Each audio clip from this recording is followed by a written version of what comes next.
pinanukala nung nagdedebate.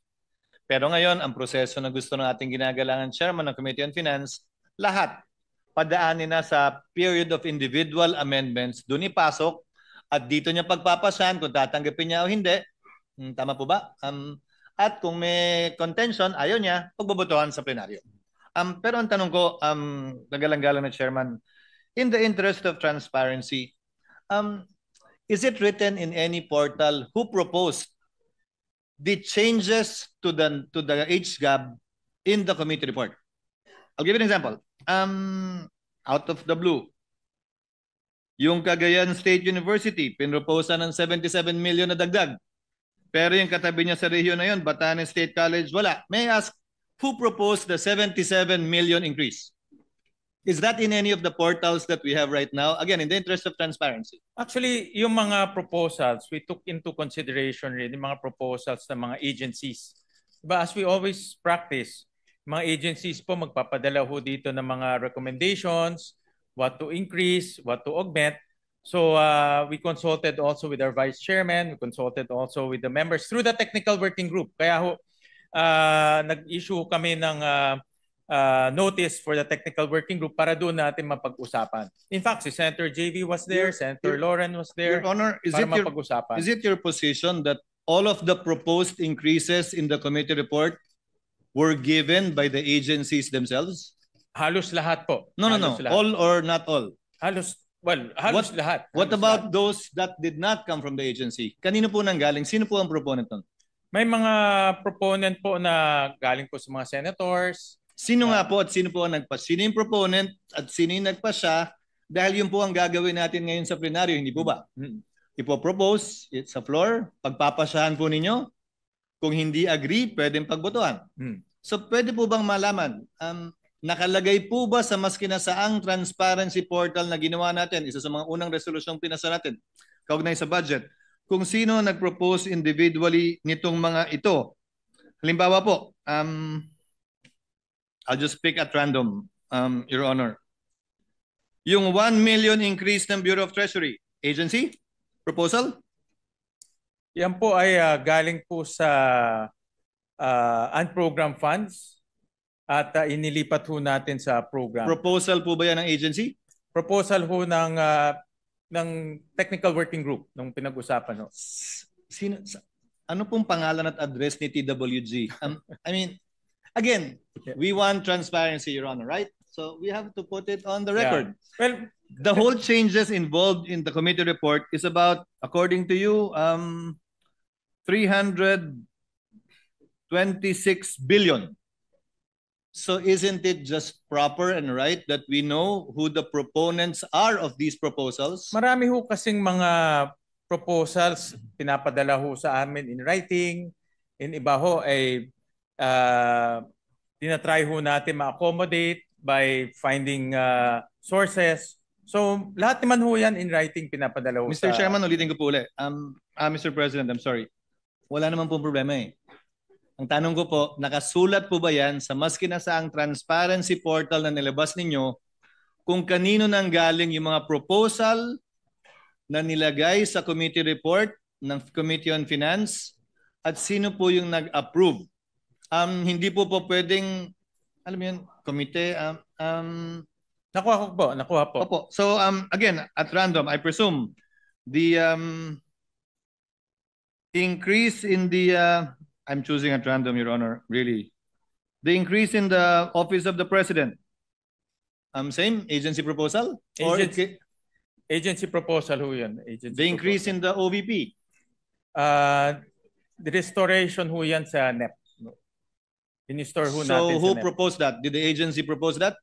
Actually, may proposal ho si Senator Go doon sa restoration of the NEP. In fact, he proposed to even add more. No, that's the point I'm driving at, Your Honor. Again, given so all the of this naman ho, mayroong mga records na pinapadala ho.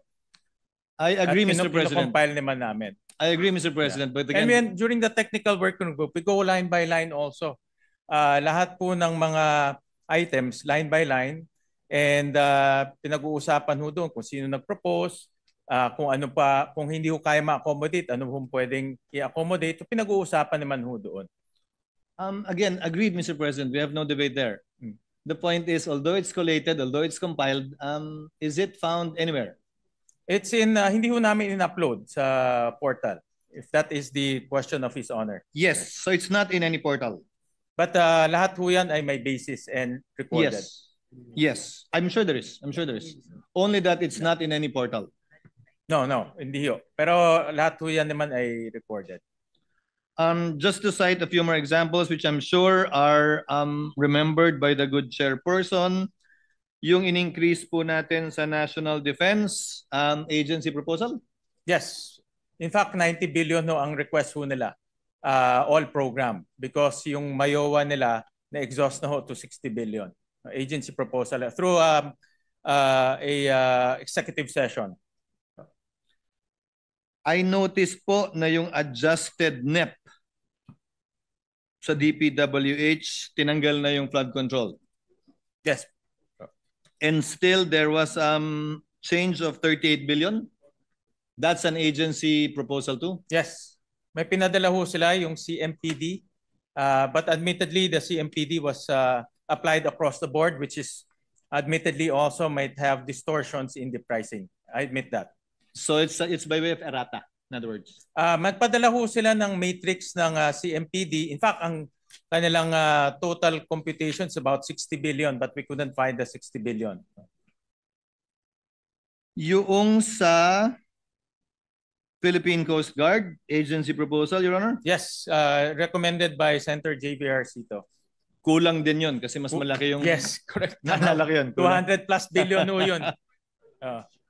Recommended by the vice chairs, and also some senators also recommended during the Senator debates. Ba, maraming recommendation During even the debates. the vice chairs. Yes, during the debates. And also the technical working group. Doon ho sila nag-recommend. As a technical working group. I think just that, Mr. President, Your Honor. Again, for the interest of transparency, if you will be doing that with the individual, we might as well upload somewhere these amendments as contained in the committee report, which amounts to a by far bigger amount. Again, amounting to about 326. Yes, Tama we'll ba? take the suggestion of the former Senate President. Thank you, Mr. President. Thank you, Mr. President. And thank you, Your Honor, The Senate President just for his consideration. Thank you, Mr. President, I'd like to thank Senator Cayetano and Senator Sotero for bringing those questions because it only shows that we're going to be transparent in this budget, unlike what was done before. You know, during our time and during their time, basta nag-committee report, tapos yun na yun, ano, mag-interpellation, pero pagdating ng period of amendments, magsasubmit lang sa chairman lahat. Hindi alam ng taong bayan kung ano yung mga sinubmit. Ano, unlike what we want to do today, di ba? Kaya mabuti na lang na binabanggit nila sapagkat madali naman makikita yung records. Meron namang record si Senator Gatchalian ng mga nag-propose kung sino at lahat yan mababasa natin, makikita natin. At ngayon, yung mga individual amendments katulad ng let's say proposal about stunting, pwedeng ipasok ngayon yun, yung mga amendment na yun at kitang-kita at na yun born out of the interpellations during the period of interpellation. So, salamat sa kanila sapagkat din natin nakita ngayon na transparent talaga at lahat ng period pwede natin tanungin at lilitaw lahat yan. Yeah. Thank you, Mr. President. Mr. President. The minority leader is recognized. No, I acknowledge that, SP Soto. Sir, tama po kayo. The mere fact that we're doing it this way, that's why I started out by appreciating our chairman, appreciating you, Senators Lacson, life's work in making it transparent. Ang punto ko lang naman po, we cannot be half transparent. That's what I'm saying. Kasi you have 400 billion change. So that's 323 change from the program and 72 billion from the unprogrammed, 400 billion. If you look at the TSN, which is not uploaded, you have to request it from the technical working group. Hindi naman nakalagay doon line by line kung sino nag-propose except pag agency. So today, ang fearless forecast ko hindi tayo mag-amend ng more than 60-70 billion. Baka very blessed na tayo kung maka-amend tayo ng 100 billion. So ang point ko lang, kung yung 80%, 400 billion, hindi natin alam kung sino nag-propose. So nasagot naman ni Chairman, kung sino nag-approve. So ang nag-recommend TWG, tapos ang nag-approve vice chairman, chairman. But I'm saying nga, member ako ng committee eh. There was no notice na magbobotohan or kung paano itong gagawin. Committee report na lang. So what I'm saying, Senator Soto, is that SP, yes, there are reforms. And I acknowledge that. Hindi ko sinasabing hilaw yung reforms. I don't want the media to get me wrong. I'm saying kung magre-reform na rin tayo, itodo na rin natin. 'Di ba? Kasi kung sasabihin natin dito kung ano yung individual tapos 50, 100 billion, pero yung 400 billion. And by the way, Mr. Chairman, I don't envy your job kasi mahirap. Okay? But it will do well for a country. Practice din to for BICAM eh. 'Di ba? So in the same manner that there are people who want change, there are people who want the same. Pagdating sa BICAM, ganun din. 'Di ba? So in another world, if I move, bumalik tayo sa NEP at yung nagpalit ng 400 billion, isa-isang tumayo at magsabi, then they justify. Then we have complete transparency. Of course, I won't do that because I don't want to reverse the work you've done for not only 20 days since you sponsored. But before that, 2 months ka na nag-hearing, di ba? Tama ba? Mga 2 months more or less na nag-hearing. 90 days po. 90 days, so 3 months na nag-hearing, di ba? But I just pointing out that it seems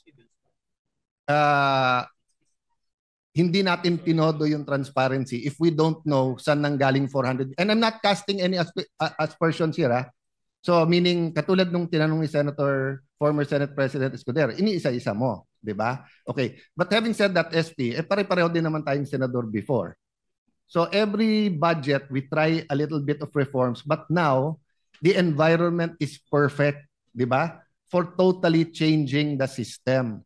So I'm saying whatever is good for the 10-20% we're going to amend today, it should be good for the 40%, di ba? So for example, when the chairman reviews the TSN, kung kulang doon kung sino yung nag-propose, pwede bang kunin ng technical working group at ilabas doon? Kasi dapat ni isa sa atin walang mahiya sa ating ni-recommend. And halimbawa, ang technical working group, did they accept it only from senators? Or did they also get letters from mayors, from governors, from advocacy groups and everything? I wouldn't mind, ha? So if there's an advocacy group for health, anti-smoking or health sa bakuna na ganito, kulang ng pondo, and that was the basis. Pero dapat transparent. I've said my piece, Mr. President, but I think Senator Joel would like the floor also. With your permission, Mr. President. Senator Joel Villanueva is recognized. Thank you, Mr. President. We just like to put on record, Mr. President, that we support the initiative of the chairman, that everything else will now become part of the individual amendments. But I also wanted to put on record my support to the statements made by Senator Alan Cayetano that when we had our interpellations on the floor, Mr. President, we were thinking that when the vice chair, the chairman himself, for instance, Senator Win, Senator Amy Marcos, when she was sponsoring the budget of DTI, the chairperson and the vice chairpersons actually agreed with a lot of our suggestions and recommendations. But apparently, Mr. President, I am not sure actually if these initiatives that we have introduced during the period of interpellation will become part of the committee amendments. Now, the chairperson is saying that everything else will fall under individual amendments. So ang question ko, Mr. President, process. Because if I heard it right a while ago, after the committee amendments being introduced by the chair, each and every senator, the leadership first or whoever, if it's alphabetical in order, will introduce their individual amendments. But again, let me put on record why I support the statements made by Senator Alan Cayetano, because if it is a committee amendment, chances are talagang mananalo yun.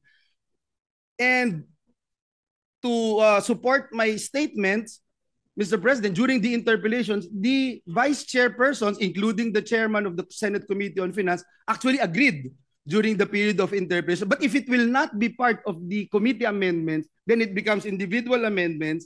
What would happen? Would it be per senator? alphabetical order, etc. But at the same time, I'm also thinking, is it part of the committee amendments that the chair will introduce right now, Mr. President? Well, since this is a appropriations measure, the committee report is the committee amendments because it amended the general appropriations bill.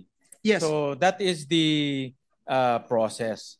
And admittedly, marami hong tayong doon sa plenary debates, marami pong mga gustong madagdagan or mabawasan. That will come now in the form of individual amendments. So Okay. yun po yung... So that's clear, Your Honor, distinguished colleague, Mr. President. But, Mr. President, what are you going to introduce now? Is it your individual amendments or committee amendments, Mr. President? the senators' individual amendments. So you're no longer introducing committee amendments based on what happened during the interpellations. Wala Is na that po, correct? kasi the committee report is the committee amendments. Because this is a... The committee amendments prior to the interpellations on the floor. Yes, correct. Thank you. But we had, if you remember, we also have some briefings that almost 90-day, almost 2 to 3 months of briefings. So doon pa lang marami na rin ho tayong na Again, thank you, Mr. President. Let me close by saying that when we introduce or interpolate the budget of different agencies, the vice chairpersons, the chairman himself agreed in so many ways about our initiatives, our recommendations. And unfortunately, Mr. President, it will go in the category of individual amendments, and chances are it might, or I don't know the chances of being voted down or being carried by the committee. Thank you, Mr. Chairman. Thank you, Senator Villanueva. Majority Leader. Thank you, Mr. President. Mr. President, just for clarity, and I think I understand the query of our distinguished minority floor leader. In the previous Congresses, the committee chairman would also, with due respect to our chairman, would already read the difference between the HGAB and our final version. And the difference, of course, would be on the amounts that the committee has amended as committee amendments. Siguro, for clarity, the good chairman will agree, we'll just distinguish the major amendments that he made in the committee report so that we know. I think that also answers the query of the good gentleman from Bulacan, because he might be proposing amendments that are already there. Yes. Is that correct? That's Yeah, so he might be proposing amendments that are already in the committee report. Maybe I can ask for a minute suspension, Mr. President, so that the chairperson would probably look at his records.